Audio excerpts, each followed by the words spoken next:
Greetings, comrades, and welcome to the Eastern Border. Sorry that I might sound a bit weird, but not feeling very well. Got a bit of an illness and a cold in my neck and everything. This is why I haven't been posting that often. However, we have some news and things to get on with everything.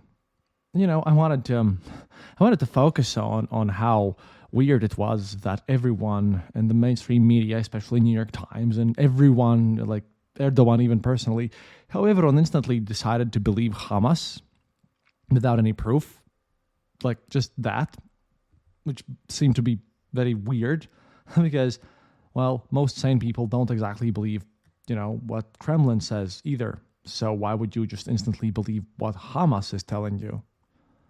Because they are literally terrorists who are doing horrible things, and I just wanted to make an episode on that and focus on how I don't even know why most Western media went so dumb about the situation. But then something even worse happened. For unknown reasons, I wake up and I read on every Western news site some weird-ass information about, it's on British sites, it's everywhere, about how Putin has gotten a heart attack last night. Everyone was posting this. And everywhere there were just references to the fact that information not verified. Yeah, I mean, this is stupid. I mean, if you listened to me when I was covering Prigozhin's affair and everything that happened there, you might have understood that at this point, if something is not verified, if I don't get this from multiple sources, it's fake and stupid. I just don't understand why would they post something so blatantly ridiculous. I would hate to yell at my colleagues or something, but sadly I kind of have to, because this is the worst, most offensive thing I've read lately, because apparently no one really checks anything there. On the bright side, I'm writing again some articles too for Foreign Policy magazine, so I'll try to mention this there as well. But this was just weird. The damage is done already, and this very fact that that Western media made such horrible mistakes and miscalculations. Yeah, every possible Russian opposition person, Michael Naki, Mikhail Katz, everyone who even covers these war news even remotely, they're now even further in the stereotypes that everyone in the West is just totally dumb. Because what was this? I mean, sometimes I just feel weird because I want to punch them sometimes as well, because they are getting too arrogant and they don't understand how the West works. However, instead of cooperating and figuring out how do we work together and how to win this war, no, this time just New York Times and everyone, especially New York Times, because they managed to blast everything straight up. They're just stupid. Meanwhile, we just avoid the real issues, the real humanitarian crises that have happened lately. Because now we know that the explosion was next to the hospital and everything. Yeah, it's a long situation. You have to check it out. It's just too stupid. What is part, though, however, is the fact that we just have real problems and real situations. We have about 2,000 dead kids in 17 days of war. And about 4,500 people have suffered through this, which is just ridiculous. And we're all falling for some. Well, you are. I'm talking to you, Western colleagues, not you, dear listeners. You guys are okay. You guys are nice, but instead of covering real stuff, it's just that worse. No one sees real issues. Meanwhile, Iran, is threatening to intervene in the conflict between Israel and Palestine, and well, the deputy commander of the Islamic Revolutionary Guard Corps, Ali Fadavi, threatened a day ago Israel with missile strikes and more. He also said that Israel's lying about the effectiveness of Iron Dome and everything. open threads there. Hamas militants on the bright side have freed two hostages. A 79-year-old and 85-year-old Israeli women who lived in kibbutz Nir Oz. Their husbands remain hostages in Gaza, though. Earlier, Hamas also said that they would release them for urgent humanitarian and medical reasons. You have things happening, real things, instead of all sorts of nonsense. Meanwhile, by the way, because I am not an expert on Israel, we had an episode on that, but that's not my thing. I do have to state that there's been events happening in, well, my parts of the world, the Ukraine war, which is all tied together, but still. Russia's defense ministry said that an attack by uncrewed boats happened in the occupied Sevastopol. They obviously blamed the Ukrainian Navy. And the occupational head of Sevastopol, Mikhail Ravozhayev, wrote on his Telegram channel that, quote, the Black Sea Fleet is repelling a possible attack by the enemy's underwater sabotage forces. So, yeah, probably we'll hear something more. This is important because, again, I think last month I mentioned specifically about how the fleet is probably going to get destroyed. Well, on its own part, Russia shelled Borovaya in Kharkiv region the night before, though, so still happening there with all those strikes. One thing that's happening, which is interesting in Russia, is that Russian women have started to be recruited for combat specialties to participate in the war. The recruitment right now is being carried out by the Borz battalion, which is a part of the private military company Redut. I'm going to have to check on them, which is controlled by the Ministry of Defense and everything. And in just a single month, women are promised to be trained as snipers or drone operators. Contracts are for 6 months and salary from 220,000 rubles. And of course, more payments for injury and death, which will never really be forthcoming, obviously. And apparently, gotten from my own rumors and everything, the info, the fact that apparently sabotage of work by employees has become more frequent in the FSB. The reason for this sabotage is the ban imposed by Vladimir Putin on dismissal of servicemen during the mobilization decree. Now, FSB employees cannot legally dismiss themselves because of this decree of Putin, so they're just like not really doing anything, those who can at least, with the complaint that, what you're going to do, fire me. So there is some protest going on there. In other weird news, because this is just a collection of later stuff, the symbol of Russia's Kemerovo region was apparently named Kuzbasik, with Z. This was announced by the governor of the region, Sergei Tsivilyev. He assures that such a variant won the popular vote. At the same time, the governor said that, quote, Kuzbas is the birthplace of the dinosaurs. No, it's not a joke, not really. So they just added an extra Z there, because obviously, why not? Kuzbasik. Meanwhile, State Duma Speaker Vyacheslav Volodin, I should also start quoting him more. He gave us some fun speeches lately. He said in a very public Duma meeting, quote, and this is like similar to, Congress or Europarliament, but in Russia they apparently just don't care. Quote, Biden, who is out of his mind, should be isolated before he starts a world war. He also wrote later on in his Telegram channel that, Biden has apparently been guilty for this whole Israel-Palestinian conflict for whatever reason and how, but just another random attack. Just bizarre. And, we had a propagandist, Yevgeny Satanovsky. Yeah, he managed to call Maria Zakharova a heavy drinker and said that she's utterly dumb and stupid. Just randomly on the show, on Vladimir Solyev's channel. And Solyev fired him, and that was a bit of a mess. But yeah, there's a bit of bad blood between those propagandist people. Because this was a massive thing, and now everyone who's watching this kind of sees what's going on there. But Maria Zakharova, yeah, she managed to get into some very interesting trouble herself. not because of her foreign ministry stuff. It's just that, that's what happens when you manage to visit North Korea. You see, I wouldn't even normally mention this because I saw this a couple of days ago. But Lavrov and everyone else, they visited North Korea. And that was in the news. Except right now, inside of Russian TV, something really strange happened.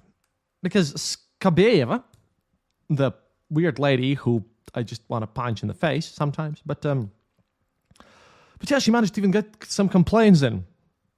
They were treated so bad by North Koreans that apparently Lavrov has even felt humiliated. He was patted down, followed on the street, same with the journalists. They were publicly stopped and told not to film anyone anyone who actually lives there and everything, up to the point where Skabeeva on Solovyov's show and everything on her Solovyov's channel on mainstream Russian TV even went up and started just screaming around about how North Korean Secret Service is really bad and that this is not normal. Yeah, seriously, this was a stun, and they even left in the bit where Lavrov is very angry at there and openly states, "What are you doing? Just sod off," to the North Korean security service. It's gone to the point where, these people who are very much used to being treated like royalties and celebrities that don't take any responsibility for their own actions and everything, now they're having some of their own medicine. But it doesn't really bode well for the Russian-North Korean relationship, if you think about this, since Russia really needs a lot from North Korea. If this actually gets aired in the mainstream TV, I think this is more of a message to Kim that, he's overstepped the line by actively, doing the same things he would do to any actual journalist from any real country.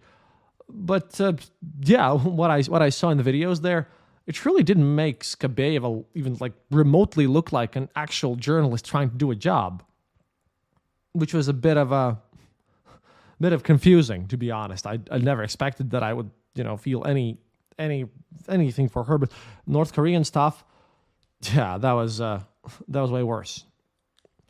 They were checked and their SIM cards were taken away and they were yelled at, and you don't push and shove. You should punch Lavrov though, but you don't push and shove someone who's ostensibly your body or something. Meanwhile, everyone been asking me about the Baltic Sea and the gas damaging stuff. Well, our president, Edgar Sienkiewicz, stated that, if some responsibility of Russia or another country would be confirmed, then there would be a discussion that, this would be, Baltic would be closed. Also, he mentioned that it's unlikely to be the other country and everything. However, Risto Lohi from Finland states that apparently they have found an anchor from anchor that has damaged the gas pipes and everything. So maybe not exactly an explosion. Sometimes sometimes a cigar is just a cigar, and apparently this is a Chinese ship that basically broke some rules, which wouldn't be that unusual. If you want to check out something really, really depressing, which I follow sometimes and that can't really cover on this show, again, writing this while I have lots to do and temperature in my head. But you should check out, if you can, go to YouTube and give a try to channels that describe how Chinese boats are just overfishing near South America and on the Pacific coast of North America as well. They just disregard stuff, so wouldn't really be a wonder there. But yeah, most likely that's a Chinese ship. I don't really believe that Putin is doing much because, if you watch some sort of parody series like Blackadder or something, the things that Putin is starting to say lately is just bizarre, and I think he's being kept hidden. Seems to me that he still continues to openly praise and state that everything's going according to plan and everything's fine. But at the same time, he's paying more attention to, North Korea, because that stuff which Skabeyev posted about North Korea couldn't have happened without his direct involvement. Meanwhile, there are serious troubles in the Russian army itself. And this is probably the darkest thing that I want to talk about today, Because again, I have to remind you that all this horrible stuff that's happening in the Russian army, that doesn't mean that they're going to collapse any second now. There's a lot of people there, and they're afraid. Standard video from Russian guys who complain about everything lacking is that we still want to go and fight, but we just want to do it properly and everything like that. I just found this one out because I was looking at all the hazing situations and everything, but apparently they have a new form of torture there in the Russian army. They make people dig like huge holes, and then they just dump them in the ground, in a hole, for days even. And we have casualties, we have dead people from that as well. And we have massive amounts of all sorts of hazing and violence going on there. Not surprising because, well, Michael Naki today in his own evaluation of the subject said that Russian army seems to be more and more operating by the понятия, the prison laws. Wouldn't surprise me, which is why, it might not be surprising to you in Western countries when women want to join the army, but in this given Russian situation, everyone's really just worried about sexual violence and, worse, to be honest. Because this is, this is going to get grim. Like, this is not even going to be funny. This is going to be one of those horrific situations if they'd actually implement this Redut female sniper situation. It's going to be awful. But to bring that away, I have something from Maxim Kalashnikov. Sadly, Igor Gerkin hasn't written anything new yet. But for one, our great futurologist, Maxim Kalashnikov, he deems himself an economist and a futurologist, and he complains about everything. But right now he found another little interesting thing. He made an article, a blog post called Cargo Cult. And I'm going to read this to you because this just shows, the priorities instead of solving actual problems, and still makes me wonder how people are managing to not split this up, and like how they split this up instead of understanding that this is Russian. Quote, the first person, he's talking about the president here, approved the revival of parades of physical trainers and physical sports clubs in Red Square. Just like under Stalin, are you already weeping with happiness? This is a Terry cargo cult, the realm of external limitations.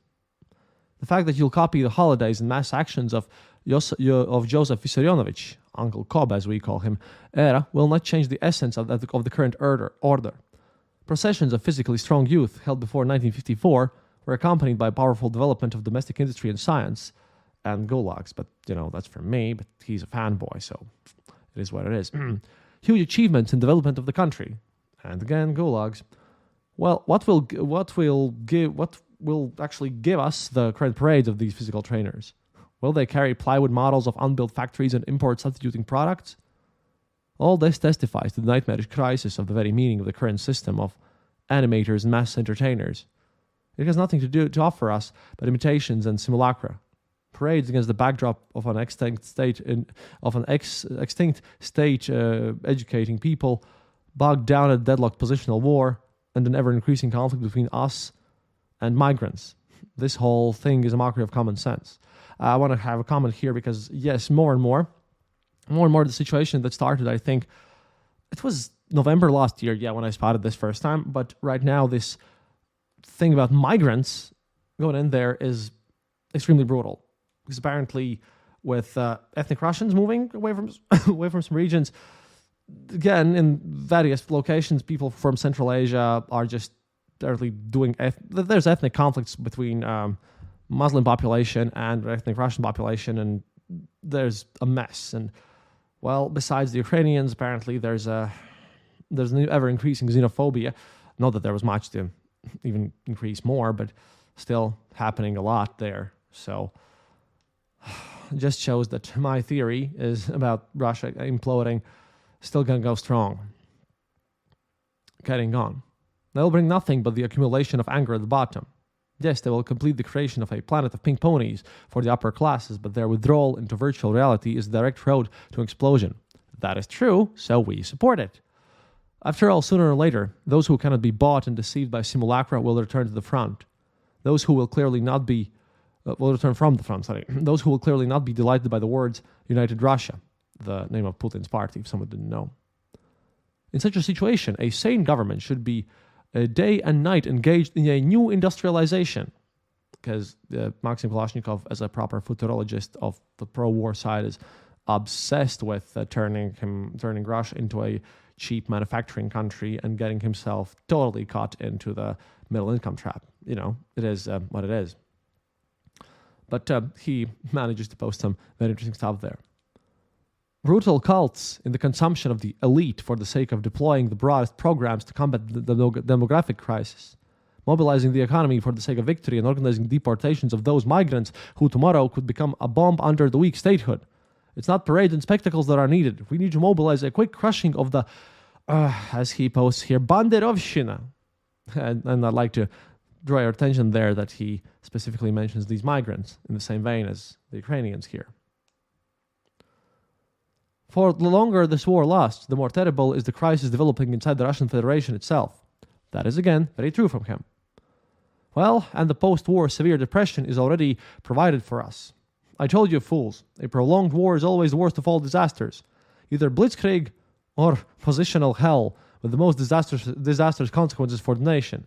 And what do we get? Physical fitness parades? 3, 4, arms wide open and running in place? Aha. Don't tell me it's going to be the same. No, it's not. And the longer the cannonade goes on, the bigger the storm gets. End quote. Yeah, this is what the Z Patriots are doing. It is pretty tense. Because I don't know. I still think that right now the whole situation at the front lines is to the point where another kind of Kharkiv, which happened in October 2022, will not really be survivable by the Russian government, I think.